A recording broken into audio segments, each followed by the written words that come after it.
Salam əziz şagirdlər, bu gün mən sizə köməkçi nitq hissələrindən nida haqqında danışmaq istəyirəm.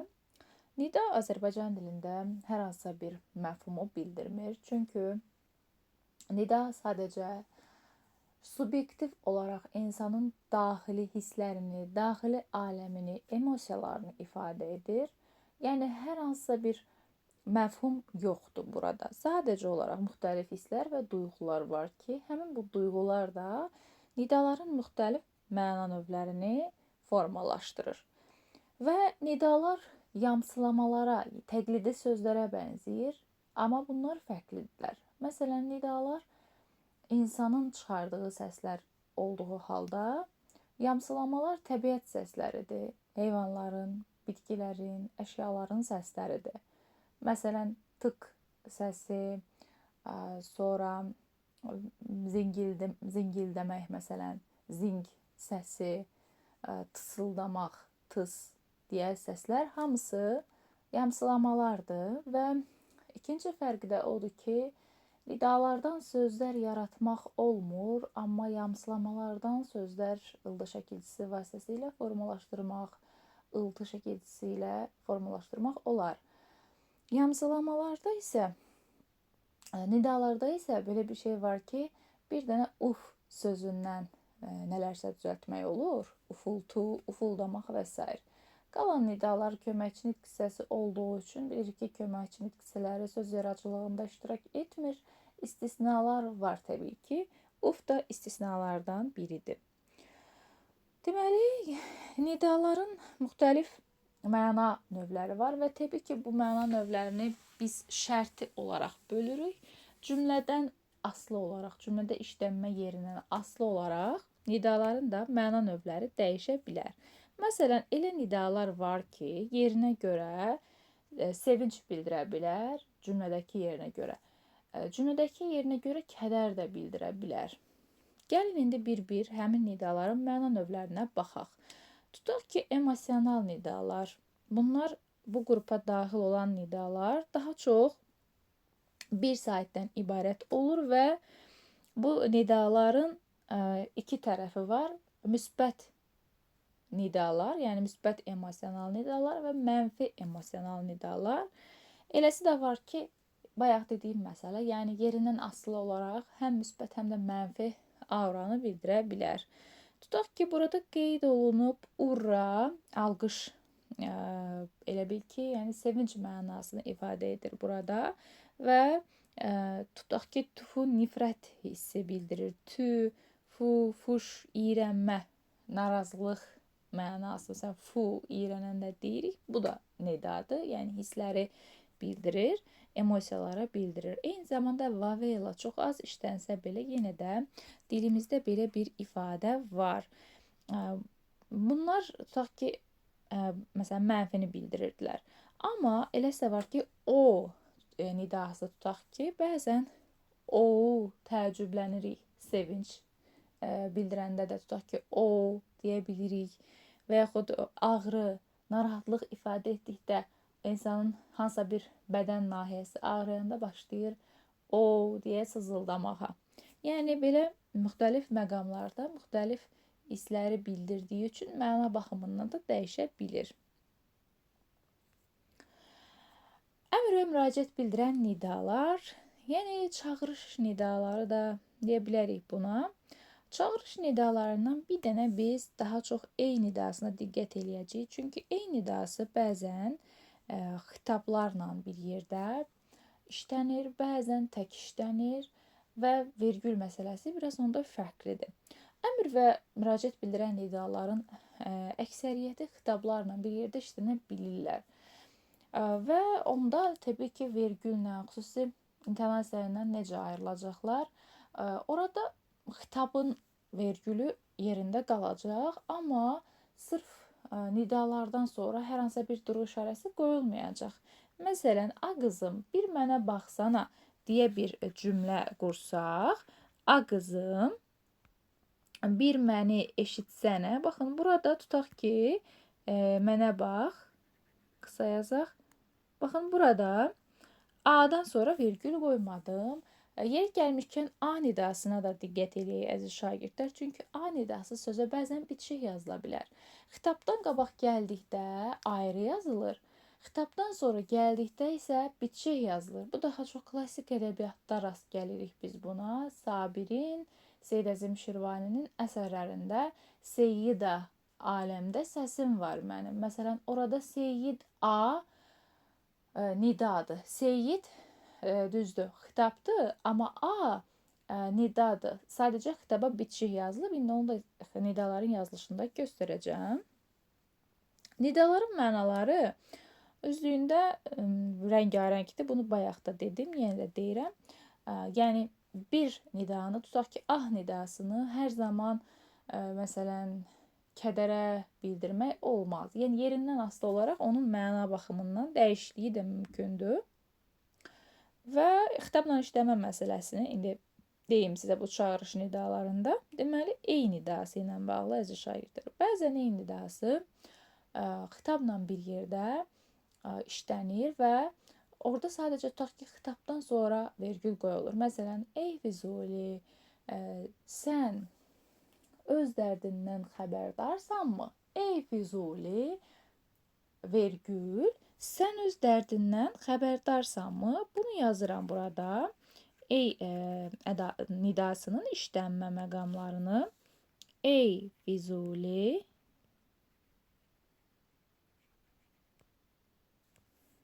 ey Füzuli, dərdə bax.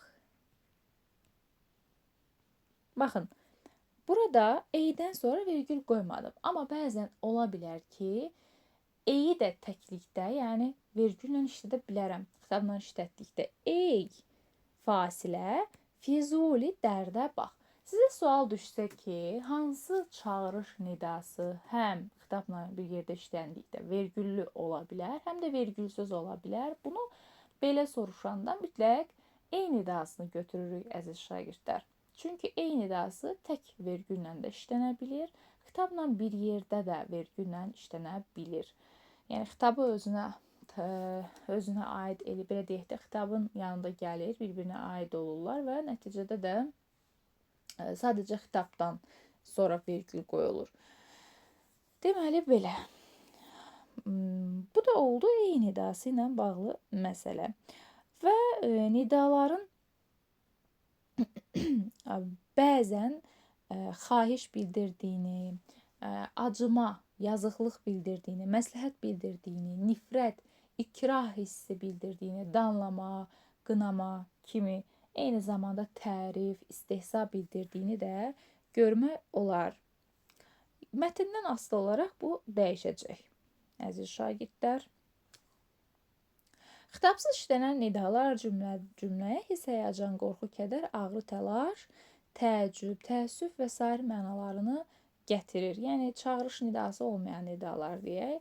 Çağırış nidaları daha çox xitablarla işlənir, müraciət bildirən, amma digərləri xitabsız işlənir və onlar da cümləyə daha çox təşviş, kədər, qorxu, həyəcan hisslərini bildirdikdə gətirilir. Məsələn, vay vay Mirzə Ələkbər Sabirin dilində daha çox işlənir və yaxud ay aman, qorxdum, ay aman, yarıldı bağrım, bir nazik ipə sarıldı bağrım. İndi mən bu cümləmdə qorxu hissi ifadə etməsəm belə, şeirdə məsələn, şeir kimi deyəndə qorxdum, ay aman, yarıldı bağrım deyə ifadə etməliydik. Tutaq ki, bu formada artıq biz nə deyirik, nə edirik? Qorxumuzu hiss elətdiririk qarşıdakı insana. Yəni hisslərimizi biz nidalarla göstərmiş oluruq.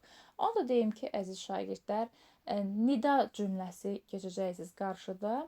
Nida cümləsi deyəndə tərkibində sadəcə nida olan cümlələr nəzərdə tutulmur. Bir məsələyə də toxunmaq istəyirəm ki, qeyd olunur ki, nidalar hər zaman nida işarəsi ilə işlənir. Bu da yanlışdır. Çünki nidalar cümlədə adətən vergüllə ayrılır əziz şagirdlər. Bəzən də nida ilə də işlənə bilərlər. Bu təbii ki, normal bir haldır. Həm vergüllə işlənməsi cümlənin adətən əvvəlində gəldikdə və özündən sonra bir cümlə gəldikdə onda daha çox vergüllə işlənir. Cümlənin sonunda gəldikdə isə intonasiyadan asılı olaraq nida və yaxud nöqtə işarəsi də qoyula bilər.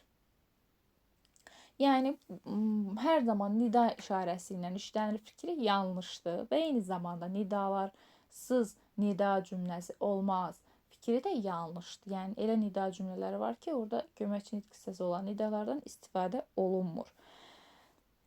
Vay vay, ey vay nidalarına qayıdaq. Bunlar vahimə, təlaş, ağrı hisslərini ifadə edirlər və nümunələrdə də görürük ki, vay vay, nə yaman müşkülə düşdü işim. Allah, elə Sabirdən gəlib yenə nümunələr baş tutdu. Müəllimlərin iclası sezdi. Eyvay, uçitellər yenə dərkar olacaqdır. Başqa söz tapmıram, cəlladsınız siz. Vay öldüm, vay öldüm. Kömək ediniz. İndi burada vaydan sonra vergül qoyulmalıydı. Burada yəqin ki, texniki bir yanlışlığa yol verilib. Növbəti. Ah, ah, vah, eyvah nidaları cümlədə daha çox hiss olunur ki, burada izdirab var, kədər var, ağrı var, əzab var. Eyni zamanda bu ah nidası bəzən həsrəti də bildirə bilər, bəzən qorxunu, təlaşı da bildirə bilir. Məsələn, Mikail Müşfiqin Həyat Sevgisi şeirində ah, mən gündən-günə bu gözəlləşən işıqlı dünyadan necə əl çəkim cümləsində görürük ki, orada bir təlaş var, bir eyni zamanda bir izdirab da var. Yəni bu mənaları bildirə bilir. Yerindən asılı olaraq, məsələn, etdim nə yaman əsrə təsadüf, aman eyvah, molla qovula, yeni müəllim gələ, vah vah. Burada kinayəni görürük, istehsanı görürük. Eyni zamanda təbii ki, müəllifin istehsası var, amma yəni lirik qəhrəman bunu öz dili ilə özünü sanki ifşa eləyir. Yeni müəllim gəlir, mollanı qovdurur, yeni müəllim gəlir. Yəni yeni müəllim də təbii ki, dünyəvi elmləri öyrədəcək, molladan fərqli olaraq. Bu da bunu bir fəlakət sayır öz aləmində. Buna təəssüf bildirir, təəssüf hissini göstərir. Əslində müəllif onu qınayır bu cümləsinə görə. Yəni buna istehza ilə yanaşır. Sadəcə özü öz cümləsində lirik qəhrəman sanki bir izdirab içindədir, sanki bir nifrət içindədir. Bu ifadələrlə ah, ay keçən illər, nə ola bir də dolanaydın. Yenə təəssüf var burada, tutaq ki, sonra ah, bu uşaqlar necə bədzatdılar. Sabirdən çox istifadə olunur, görürsünüz nümunələrdə, çünki onda daha çox nidalara rast gəlirik. Bəzən oho, paho, pəh-pəh, bah-pah, bah-bah da var, pah-pah da var, bəh-bəh-bəh-bəh. Can, ay can, düşdü qəzetlər yenə qiymətdən, ay can, elə Sabirdə var idi belə bir ifadə. Deməli, bunların hamısı daha çox əziz şagirdlər şadlığı bildirirlər, tərifi bildirirlər, nəşə, zövq alanda nə deyirik, yeməkdən zövq alırıq deyirik, bəh-bəh, nə gözəl yeməkdir, nə gözəl taamdır. Sonra məsələn, istehsa da bildirə bilər bu pah sözü, məsələn, pah, güya sənin atan prezidentdir, məsələn, burada nə var, istehsa var, bəlkə sən prezidentin qızısan, pah, bəlkə sən prezidentin oğlusan, istehsa var təbii ki, yəni bunu həqiqi mənada demir, kinayə ilə deyir. Ona görə də bu pah nidası, paho nidası təəccüb bildirə bilər. Oxqay da var, oxay da var, o deyir, ürəyimdən bir tikan çıxdı, sevinirsən. Eyni zamanda tutaq ki, oxay nidası, yəni bəzən də şadlığı, bəzən də bu, necə deyim sizə, sanki bir intiqam aldıqda necə sevinirsən, onu bildirə bilir, ifadə edə bilir, o hissləri bildirə bilir. Haray, ay haray, aman, ay aman nidaları bəzən deməli imdad, bəzənsə çağırış, yalvarış kimi də mənalandırıla bilər. Deməli, yalvarışla imdad demək olar ki, eyni şeydir. Haray naşı əlindən, atmaz daşı əlindən, yastıq şikayət eylər, gözüm yaşı əlindən. Məsələn, görürsünüz, haray naşı əlindən deyir, ay haray. Yəni, sanki çağırır, köməyə çağırır hər kəsi. imdad diləyir sanki. Sonra məsələn burada Sabirdən verilib ki, qorxdum ay aman, yarıldı bağrım, bir nazik ipə sarıldı bağrım. Qorxu var burada, kömək istəmək çağırışları da var təbii ki. Şeirin tam versiyasında görə bilərsiniz. Orada bir qızdır, onu özündən çox-çox böyük bir yaşlı bir kişiyə verirlər. Ailə qurdururlar məcbur ona. Və o da təbii ki, onu görəndə, o yaşlı kişini görəndə qorxur. Çünki uşaqdır, başa düşmür.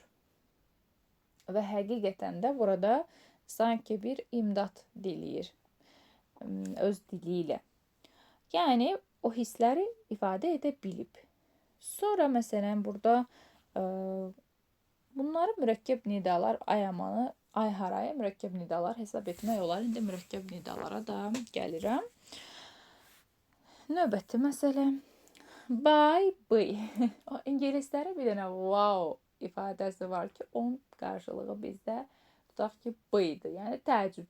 Təəccüblənəndə, heyrətlənəndə boy, buy kimi ifadələr, nidalar istifadə olunur, deyilir.